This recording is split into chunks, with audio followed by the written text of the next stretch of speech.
আসসালামু আলাইকুম। আজকে আমরা শিখব সংখ্যা পদ্ধতির রূপান্তর হেক্সাডেসিমাল থেকে বাইনারি বা হেক্সা থেকে বাইনারি। এখানে একটা হেক্সাডেসিমাল সংখ্যা দেওয়া আছে, সেটাকে আমার বাইনারিতে রূপান্তর করতে হবে। তাহলে যে সংখ্যাটি দেওয়া আছে সেটা আগে আমি লিখে নিই আলাদা। এ পরে কত আছে 7 বি দশমিক এফ 5 এই সংখ্যাটি দেওয়া আছে।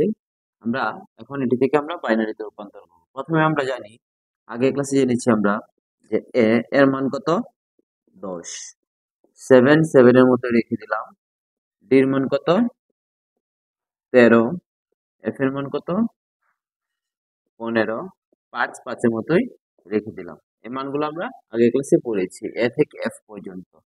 এখন আমরা 10 এখানে বিটে বসিয়ে দিব, 4 বিট। মনে রাখতে হবে অক্টালের ক্ষেত্রে 3 বিট এবং হেক্সার ক্ষেত্রে 4 বিট। তাহলে প্রথমে আমি শুরু করি 1 2 4 8। প্রথমে 1 থেকে শুরু করবেন, 1 এর ডাবল 2, 2 এর ডাবল কত 4, 4 এর ডাবল 8। এখন এখানে সংখ্যাটি কত আছে 10।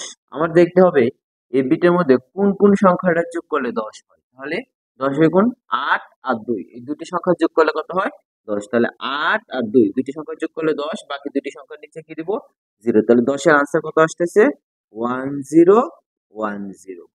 পরবর্তীতে কত 7।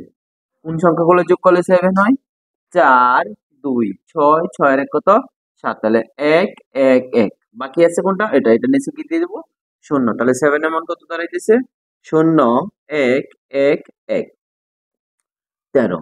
এখানে কোন কোন সংখ্যাটি যোগ করলে 13 হয় 8 আর 4 12, 12 আর 1 কত 13। তাহলে কি 8 আর 4 12, 12 আর 1 কত 13। এখানে কি দিব 0। তাহলে 13 এর মান কত দাঁড়াইতেছে 1 1 0 1 0 1 15।